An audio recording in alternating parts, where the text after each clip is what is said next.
બાળકો, આજે આપણે પ્રકરણ 6 વર્ગ અને વર્ગમૂળ ની શરૂઆત કરીએ છીએ।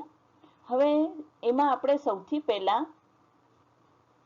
ચોરસની બાજુ અહીંયા મેં લખેલી છે। ચોરસની બાજુ 1 centimetre, 2 centimetre, 3 centimetre, 4 centimetre, 5 centimetre, બરાબર।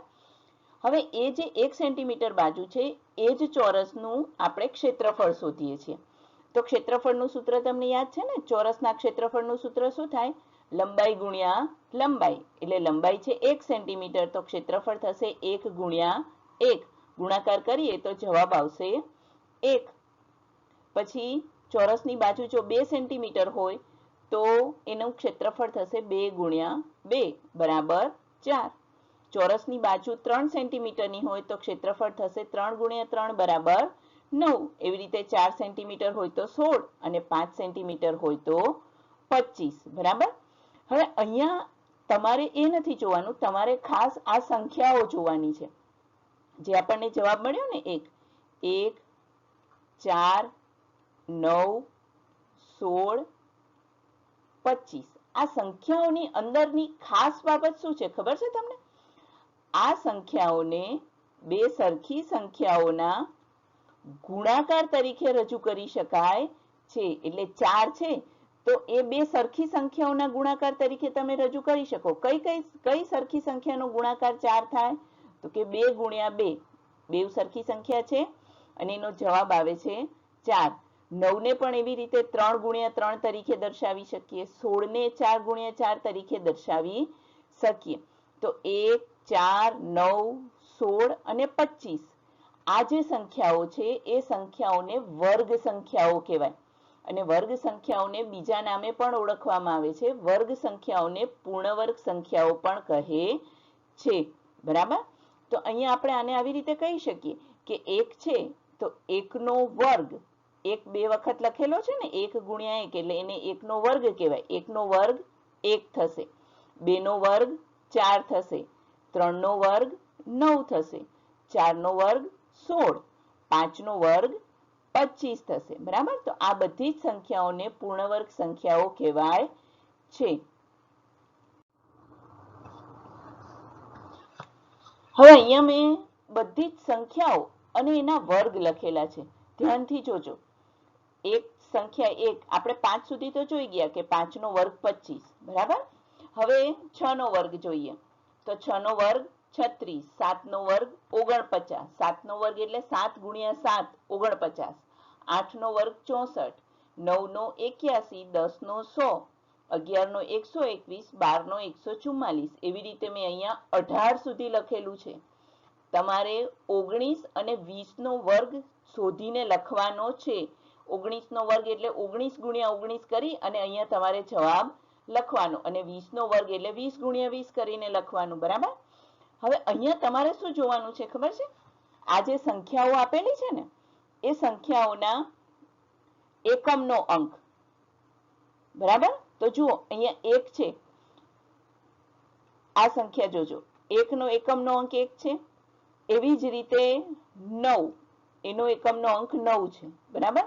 હવે એનો વર્ગ કરવાથી જે સંખ્યા મળે છે એનો એકમનો અંક જુઓ, અહીંયા 1 નો એકમનો અંક 1 છે, 9 નો વર્ગ કરવાથી મળતી સંખ્યાનો એકમનો અંક પણ 1 છે, બરાબર। તો આના ઉપરથી એક નિયમ બનાવેલો છે કે જે સંખ્યાનો એકમનો અંક 1 અથવા 9 હોય, કાં તો 1 હોય અથવા તો પછી 9 હોય, તેનો વર્ગ કરવાથી મળતી સંખ્યાનો એકમનો અંક 1 મળે છે। એટલે કે જો તમને સંખ્યા આપેલી હોય કે ભાઈ 9 અને તમને કોઈ પૂછે કે એનો વર્ગ કરવાથી મળતી સંખ્યાનો એકમનો અંક કયો હશે? તો 1 હશે। તમને સંખ્યા આપેલી છે 1 તો એનો વર્ગ કરવાથી મળતી સંખ્યાનો એકમનો અંક એટલે ફક્ત છેલ્લો અંક જ જોવાનો છે, એ છેલ્લો અંક કયો હશે? 1 હશે। તો સંખ્યામાં છેલ્લો અંક 1 અથવા 9 હોય તો એનો વર્ગ કરવાથી મળતી સંખ્યાનો એકમનો અંક 1 જ હોય છે। એવો એક બીજો નિયમ છે સંખ્યાનો। હવે હું તમને કહું કે સંખ્યાનો એકમનો અંક 2 અથવા 8 હોય તો અહીંયા જુઓ, આ સંખ્યાનો એકમનો અંક 2 છે અને આ સંખ્યાનો એકમનો અંક 8 છે। તો હવે એનો વર્ગ કરવાથી જે સંખ્યા મળે છે એનો એકમનો અંક જુઓ સરખો જ છે ને, કયો છે? 4.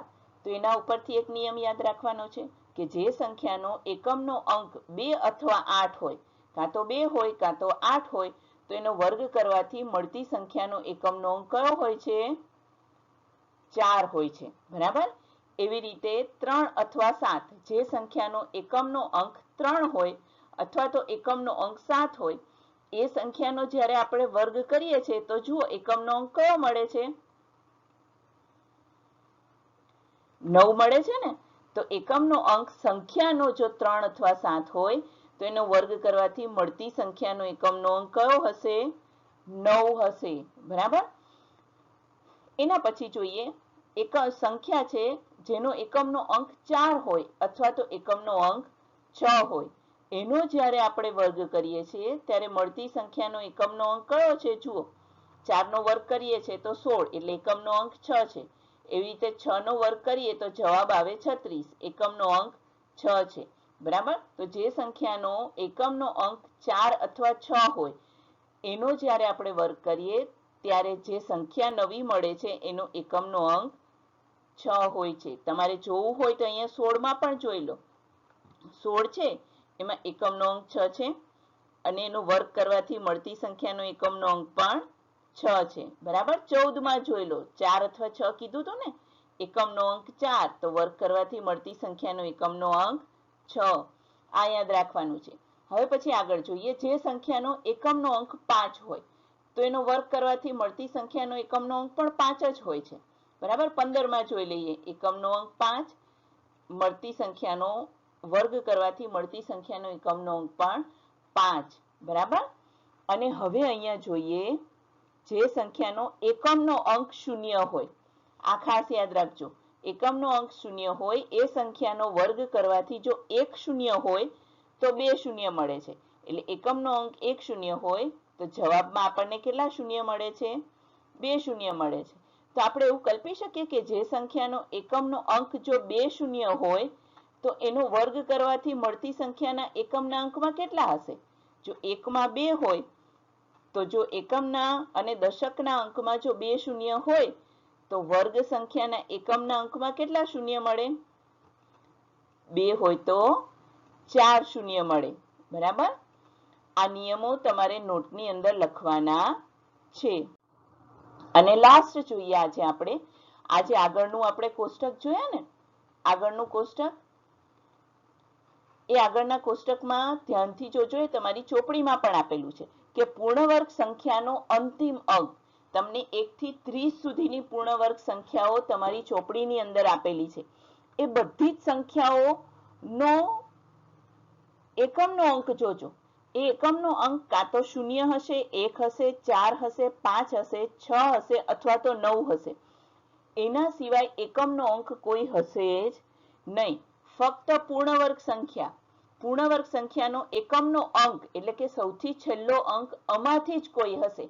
1, 4, 5, 6 અથવા તો 9, એના સિવાય કોઈ હશે નહીં. આ નિયમ યાદ રાખવાનો છે. અને એના આધારે જ મેં તમને અહીંયા નાનકડું હોમવર્ક આપેલું છે કે નીચે આપેલી સંખ્યાઓ પૂર્ણ વર્ગ છે કે નહીં તે જણાવો. તમારે ખાલી પૂર્ણ વર્ગ છે કે નહીં એટલું જ જોવાનું છે. તો શું કરવાનું? ખાલી એકમનો અંક જોવાનો. એકમનો અંક કયો છે? 6. 1, 4, 5, 6, 9 હોય તો પૂર્ણ વર્ગ હોઈ શકે. તો આપેલી સંખ્યાનો એકમનો અંક 6 છે, અહીંયા પણ છે, તો આપેલી સંખ્યા પૂર્ણ વર્ગ હોઈ શકે છે.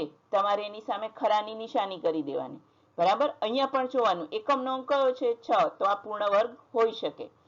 એકમનો અંક કયો છે? અહીંયા 8, તો અહીંયા તો 1, 4, 5, 6, 9 છે, એમાં 8 આવતું નથી, તો આપેલી સંખ્યા પૂર્ણ વર્ગ હોઈ શકે નહીં, એટલે ચોકડીની નિશાની કરવાની, બરાબર? તો આ રીતે બાકીના જે રકમો છે એમાં તમારે ખરું પૂર્ણ વર્ગ સંખ્યા છે તો ખરું કરવાનું, ના હોય તો ખોટું કરવાનું, બરાબર? અને આ જે આપણે આજે ભણ્યા એના આધારે જ તમારે સ્વાધ્યાય 6.1 નો પ્રશ્ન નંબર 1, 2 અને 3 ગણિતની નોટમાં લખવાનો છે. જો આ તમને સમજાઈ ગયું હશે, 3 વસ્તુ અથવા 3 સ્લાઇડની વસ્તુ તમને સમજાઈ ગઈ હશે તો તમને લખવામાં કોઈ વાંધો આવશે નહીં.